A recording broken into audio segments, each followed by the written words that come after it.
All right, so when I was putting this together, I wasn't sure exactly how to approach this. And so I just started throwing a couple of things together, and I will start off by showing you in my time in the Philippines, one of the scariest things I'd seen the whole time there.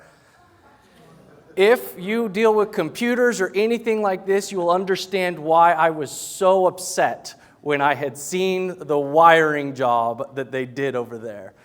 And I seen it more than one time as I was going across. And I was just thinking, this will haunt my dreams forever. But it was an awesome experience. I mean, we had gone through, I did a lot of stuff on boats. We had to go through these fishing boats in order to get to some of the islands. One particular island that we visited. And in fact, you can see in the top left is us at that island, about 100 or so families there on that island. Is called Gaspar, and I'll kind of talk about that a little bit more, but we saw some boats. This is an elementary school on Gaspar Island. This is one of the colleges that I got to speak at, actually, with the students over there. And so there's a lot of different experiences I've had. This is Margo Satubig, their municipality building, their hospital, and just different little places that I got to see while I was over in Margo Satubig. As well, this is a trike. This is a very common mode of transportation, and it is extremely small, and I got to stare at my feet while riding in one of these. And it, again, was one of the ways that we had got around over there. And there were some beautiful views if you just looked out, and they had fruit everywhere. I've got a coconut tree on here, and so they, just have coconut all the time, mangoes, bananas, papaya. I mean, it is all very heavily growing over there and part of their diet. And while we were over speaking, you can see on the far right, a parade went by with all these people in a band just banging along as they have an election actually taking place. I think that had something to do with it, but nonetheless, I mean, it was a very interesting experience going through. The water over there, super clear in a lot of places that we'd seen. It was an awesome place to be able to kind of go and see just the way that the wildlife and the different, just parts of that island look, rather than being like in Orange County where you'd have to drive forever before you got anywhere where you'd actually see nature. It is coming through. You cannot push it back over in the Philippines. And we met people. We went to church buildings. These are some of the churches that we had visited. And there were just so many that we ended up being able to go and check out during this process. And so these are all different buildings that we had come across, and more still that I don't even have up on here because I have way too many slides as it is, and I'm moving too slowly through this as it is. But you need to understand that there was a lot of people that we had come across. I mean, so many individuals that we got to speak with and meet and preach and just go over all kinds of information as we're doing this.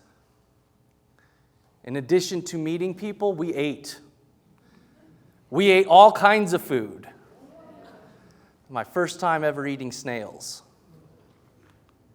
But we ate, and we ate.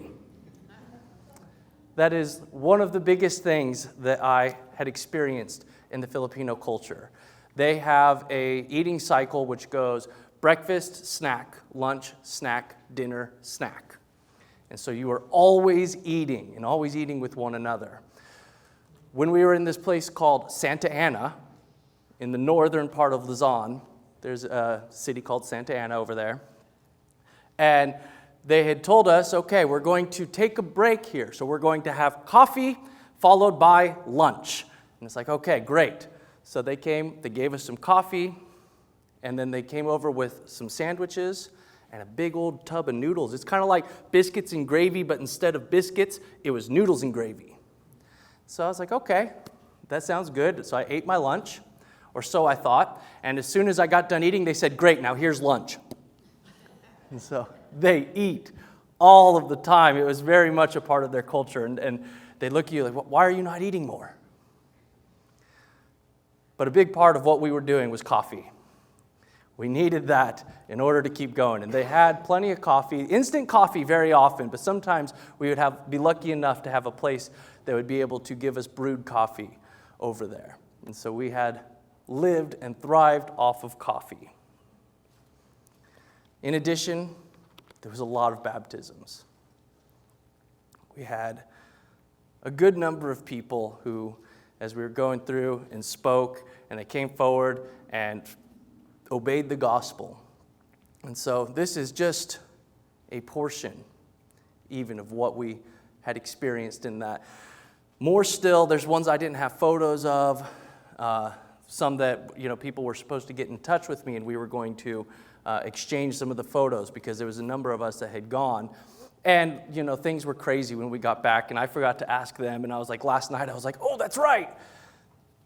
But here's just an example. We baptized a lot of people throughout this process. So I'll give you a rundown of our trip. This is halfway across the world. You can see us in the U.S. there, all the way over in the Philippines. 16 hours different. So right now, it's 11 o'clock for us. For them, it's 5 a.m. And so I had to kind of get used to the time shift. Or not 5 a.m., 3 a.m. Okay, but when I first started this trip, and here's another thing. I am terrible at taking photos. I look at these, I was like, I'm off. The Filipino people who I had taken photos with were awesome. They were great photogenic people. And me, I'm over here looking at this going, I think I look a little goofy. But I look at this and I say, this poor ignorant kid had no idea what he was in for at the start of this. I'm actually smiling here. This is the start of what is one of the hardest parts of the trip. A 16-hour plane ride, but it was 36 hours from when I left to when I finally got to a hotel. So we go here, we get on the plane, then this is, and I don't think I actually ever have a good picture of the guys who I went with. You got me, right behind my head is Scott Young. To the left of him is Randy Hilburn, and then a great picture of Scott Willie, whose feet you can see. But these are the three gentlemen so Scott Young and Scott Willie are uncle and nephew. They live in Clovis. Randy Hilburn is the preacher in Bakersfield, the congregation where I grew up. He was the one who had talked with me about going, and so the one who extended the opportunity, and then, of course, we had agreed and was able to make that happen. So those are the individuals I went with. This is us getting off in Manila. We had to wait for a little while for our driver to show up and take us further. But from going halfway around the world, so we had to drive to LAX, then we had to take a 16-hour flight. We get off here in Manila, and that is where we start to take Manila to Lucena, and that is where the ferry was. And from the ferry, we took that down to Marinduque, and Marinduque, then we drove all the way on the edge of the island to get right there. And so that was the beginning leg of my journey. You see me here on this ferry. It was awful. Those chairs are bolted down. So we're sitting in these little picnic chairs, but they're bolted down with the table in front of us. We couldn't hardly, once you're seated, you're pretty much committed there until it was time to get up. Once we then go and we're at the hotel, in the morning we woke up, and that's when we go to Gaspar Island. So it's that small island I was telling you about that has about 100 families located there. So it's a relatively small island.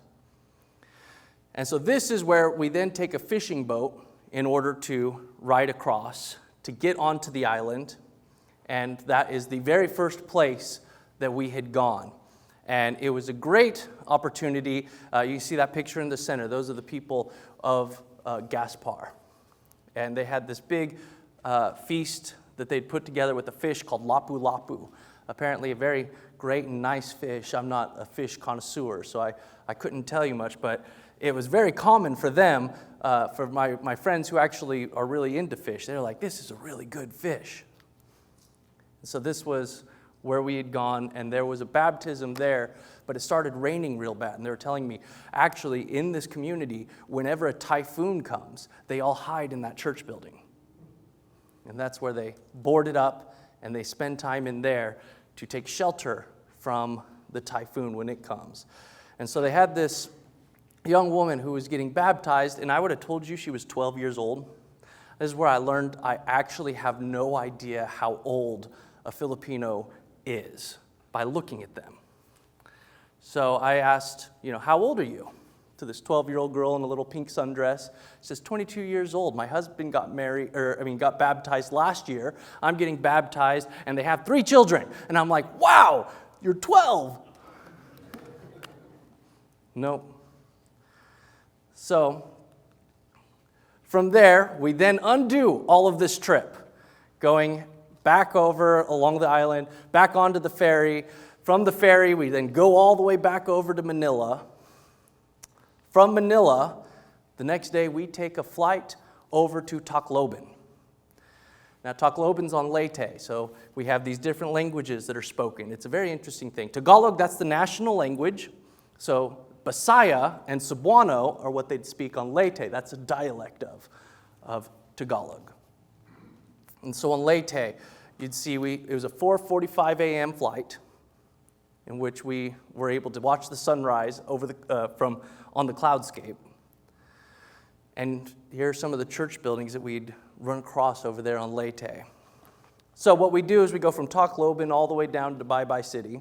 B-A-Y, by the way, is Bye, not Bay. Bye Bye City. And so as we're going through there is where we make our way over to this hotel. Now, when I first showed up to this hotel, I thought this is a warehouse.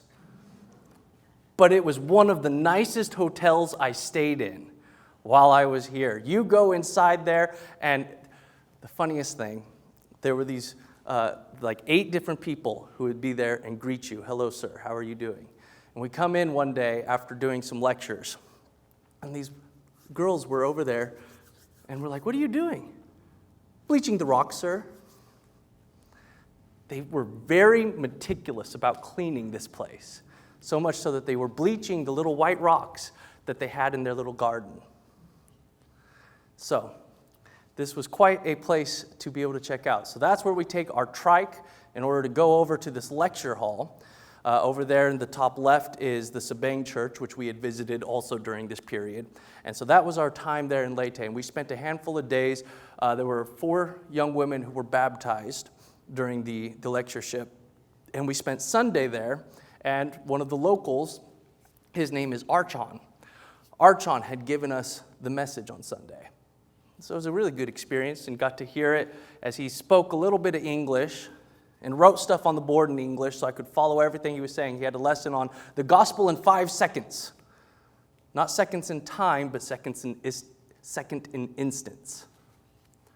And so the second law, the second birth, the second coming. Very well put together sermon that they'd given. So we went through. After that, the last day that we were there on Leyte, we go from Bye Bye up to Liberty Ormoc. So the Ormoc Church, you drive all the way to Ormoc, and then you have to drive an hour outside of Ormoc in order to get there. And so this is the place that we were able to lecture and continue, and they have this little songbook you see there in the middle. And so that is songs and hymns that you would be very familiar with, but all written in Bisaya. And so they would sing, and we would sing along in English with them. So that is our time and what we did there in Leyte. So then we just undo the trip. So came back from Liberty Ormoc down to Bye Bye, across over to Tacloban, back to Manila. Manila afterwards, the next day, we fly over to Tuguegarao. And so Tuguegarao is part of the big main island, Luzon. And so we made it to Tuguegarao. From there, out of there, we drive up to this little city called Taguig. And at Taguig, we held a lectureship there for quite a while. And they had this really cool bamboo bridge that I stepped on, and then they told me, don't do that. Like, you're a big American. You better get off of that thing. And I was like, okay. But I got the picture. We were there for about 4 days. Now, while we were in Tugigarao, and for most of this, as I was saying, we're preaching, we're going through and we're speaking to people and doing these lectures. And a lot of people who are showing up are Christians, are those who are familiar with the gospel, but then you also have those who are not. I mean, that's an interesting aspect within all this that we're doing. But here in Tugigarao was actually a huge group of preachers from a lot of surrounding areas. And so they were actually there for these lectureships that were taking place. And so we're there for about 4 days doing that.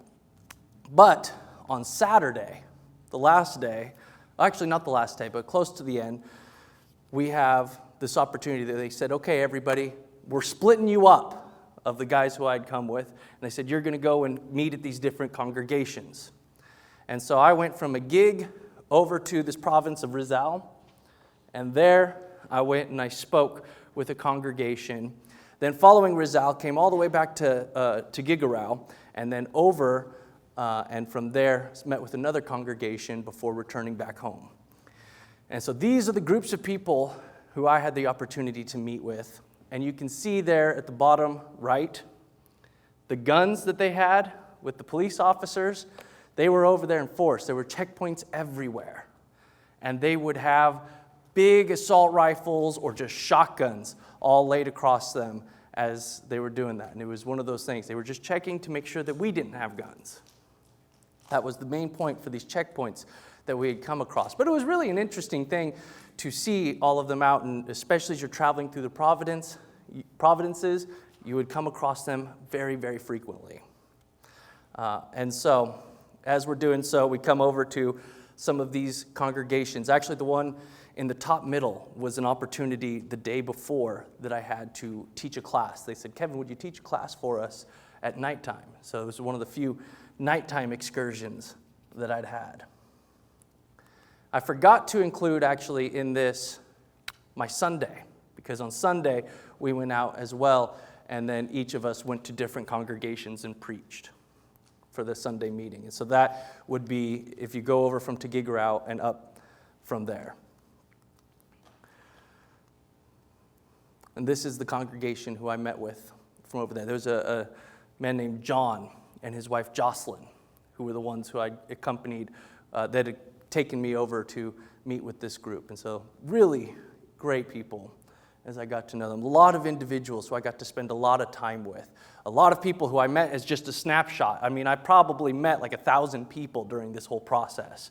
But people like John, who were really a big help, like Brother Archon, who was somebody who had brought that message, and his brother Nimrod were ones who I had a great relationship with through this.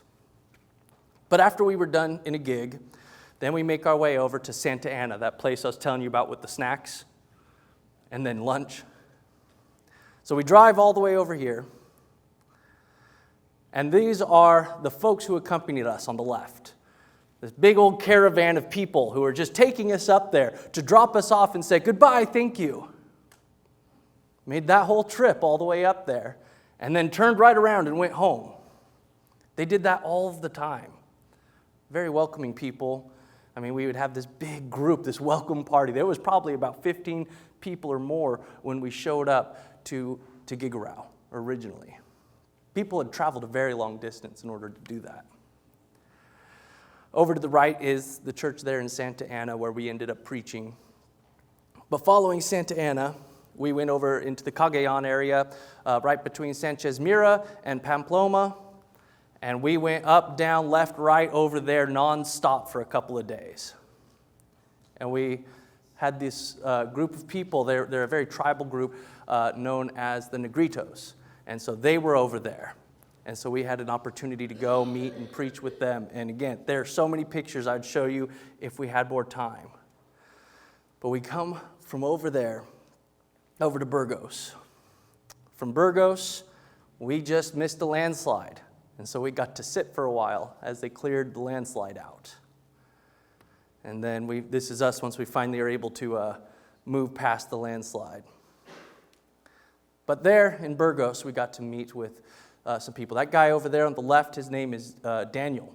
Now, Daniel had been following us since Santa Ana all the way up to this point. He'd been translating for us, as well as a young man named Joey, and there had been many other translators who had shown up and gone. They'd go home for a day, and then we'd be like, okay, well, good to see him. Then, like, the very next day, they show up, and it's like, where'd you come from? And they're like, oh, yeah, I just went home, and then I traveled all this way in order to say hello again. They did that all of the time. But once our time in Burgos was over, we went to Loag, from Loag to Manila, and that's when we parted with Scott Young and Scott Willie, who flew back home because they couldn't handle it as long as Randy and I could. So their arrangement was for 3 weeks, where we did 4 weeks for Randy and I. And there was a lot that ended up taking place here in Manila, but while we were in Manila, we went and preached at a congregation. And there was a lot. This is just really after everybody had left over into one of the groups there in Manila. But after that, we go from Manila down to Pagadian City. And that is where we went to Margos Satubig. Met the Margos Satubig, the people over there. And so following that, they come over. So here's me over at Margos Satubig, and they come up and they say, Kevin, you've been given an invitation if you want to be able to speak at a college. Do you want to do it? And I said, sure, I'll come and I'll speak at the college. It'll be some individuals, a lot of people from varying backgrounds, a handful of Muslims. That's one of the big things that you run into over there in Margos Satubig.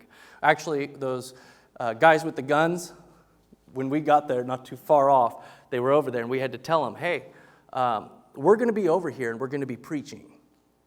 So we want you to know that that's what we're doing. And they'd come over and they'd actually done some interviews with us as we were doing that. But they asked me, Kevin, you want to go and speak at this college? And I said, sure, absolutely. This is the path I had to take. That was such a long drive. As we come across over into Sulug. I'm probably saying that one wrong. But this is the drive as we're doing so. In this van, I had 2 guys who were over there helping me out, very awesome individuals, which are Jerem and Ignacio Diego.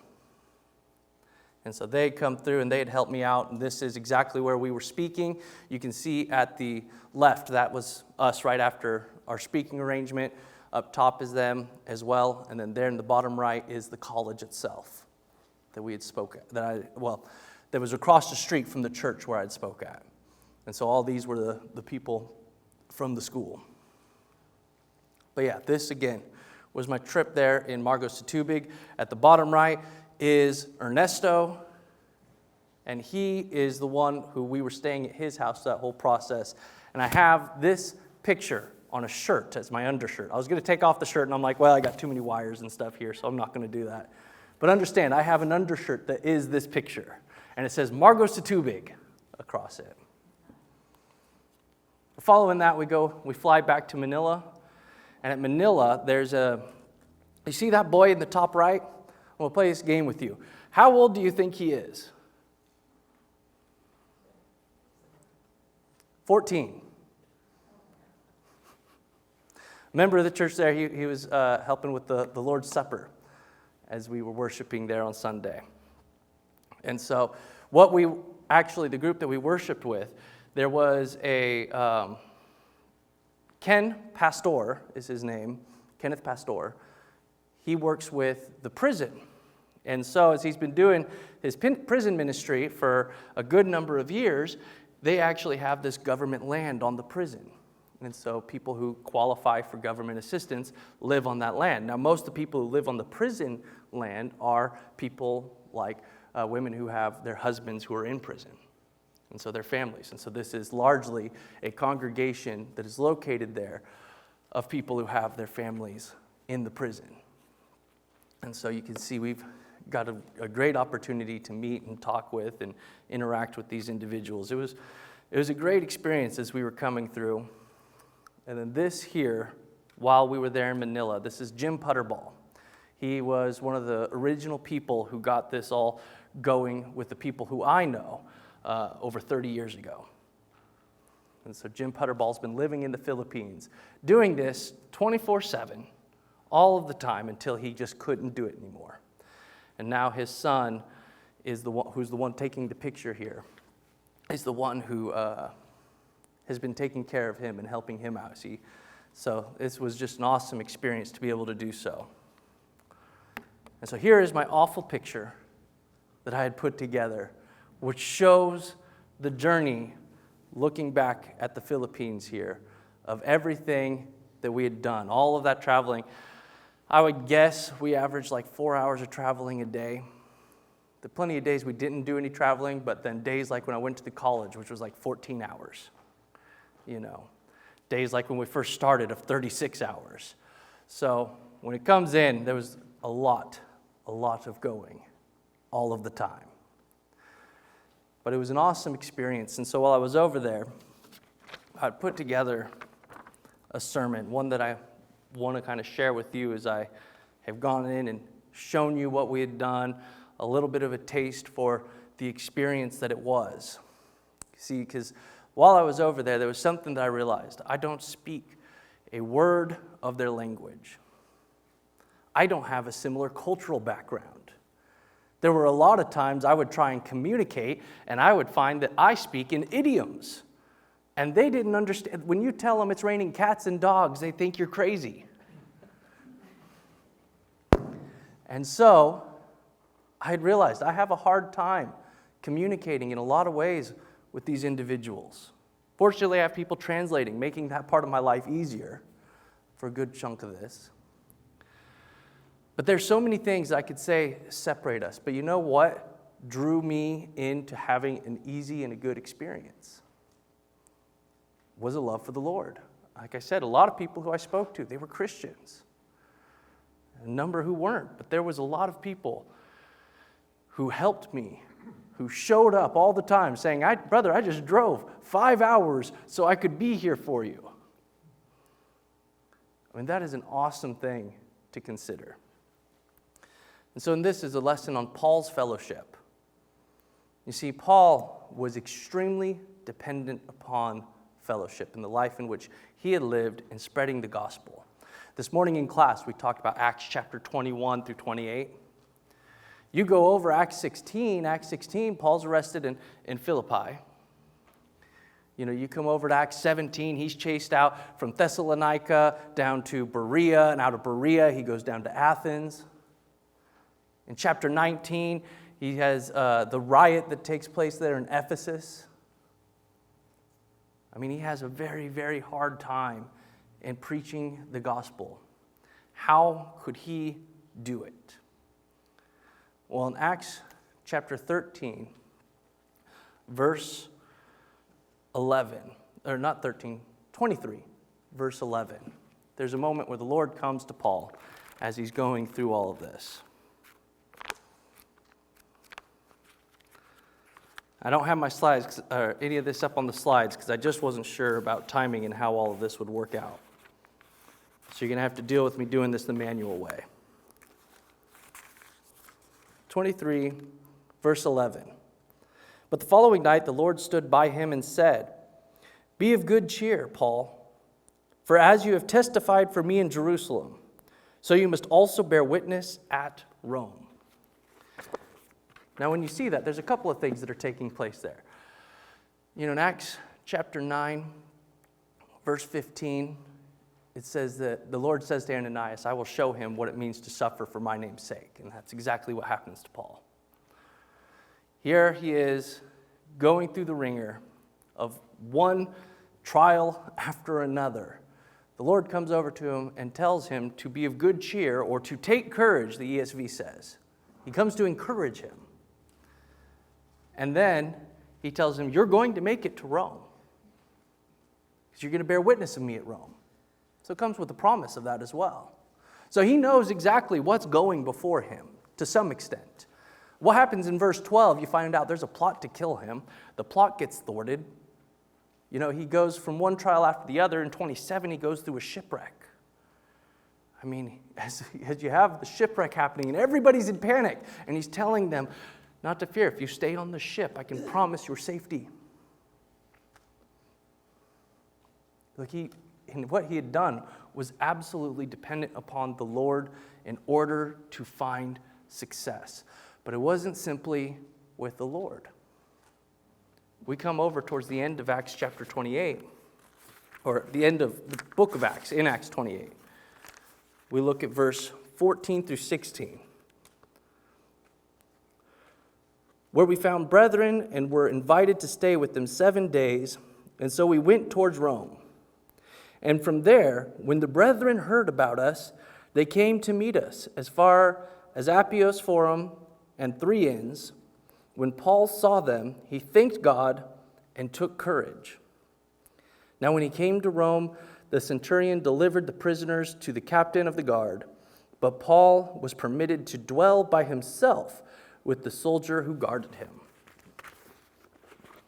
In Acts 28, you have Paul, who is there in a situation where he has been going through the ringer, problem after problem. And what he is seeing is brethren hear that he is there, and they travel a great distance in order to be with him. And so from seeing them, it says Paul took courage, encouraged by the fellowship of the brethren. Again, that's something I experienced while I was over there. People who would just show up and say, brother, I've driven in order to be here with you today. And that's an awesome thing to be able to experience. There are plenty of people who are there who wanted to see, this foreigner come and present a message. But there were plenty of people who were just able to develop this relationship that we had and said, brother, we're here for you. And that's an awesome thing. The fellowship in which we shared, I knew nobody going into this. There were 4 people, me and 3 others. They were the ones who I knew. But by the end of this, you can look at my Facebook. I'm not much of a Facebook person. I've had many, many more people show up on my Facebook account. So much so that Facebook is now giving me Filipino ads.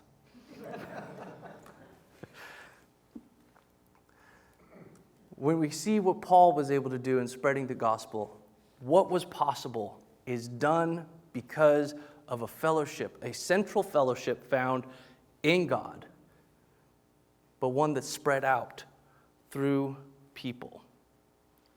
1 John chapter 1, verses 5 through 7 tells us, God is light, in him is no darkness at all. If we think we have fellowship with him, but walk in darkness, we lie.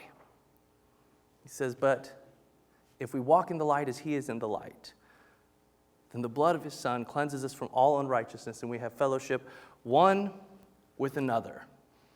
And so, many, I think, have heard that it's the vertical and the horizontal fellowship.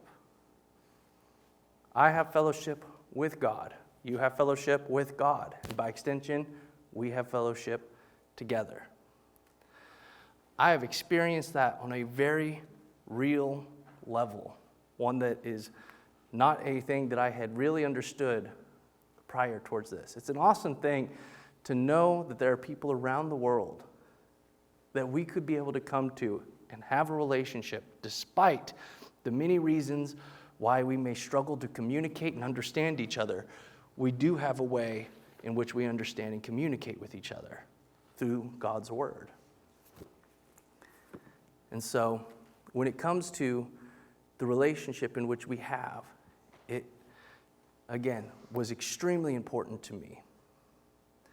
There are people who were able to help me, who I've been able to help in this process, been very humbled and honored through everything I experienced. And I'm very grateful that you've given me this chance and look forward to what comes next and everything that we do here. But I just wanted to kind of share with you guys what has happened and ultimately how impactful it was on the lives of not just me, but many, many other people who I got to interact with. Join me in prayer. Our great and awesome God and Heavenly Father, we thank you for this opportunity that we have to be your children, to be those who are going in and spreading your word and the gospel in which you've given us that brings us salvation and into a relationship with you, a very relationship in which we get to share with one another. So we thank you for letting us be your children. We thank you for the love in which you demonstrated to us through your Son. And we thank you for the plan of salvation you enacted through him.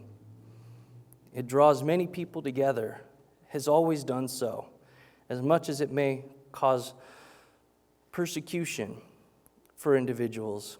It also brings comfort and hope. And it gives us an opportunity to live forever with you in heaven. We thank you for the people that you have given us, one another, as we are able to understand your love and who you are through one another. So it is in your Son who brought us into this relationship, in his most holy name, that we pray. Amen.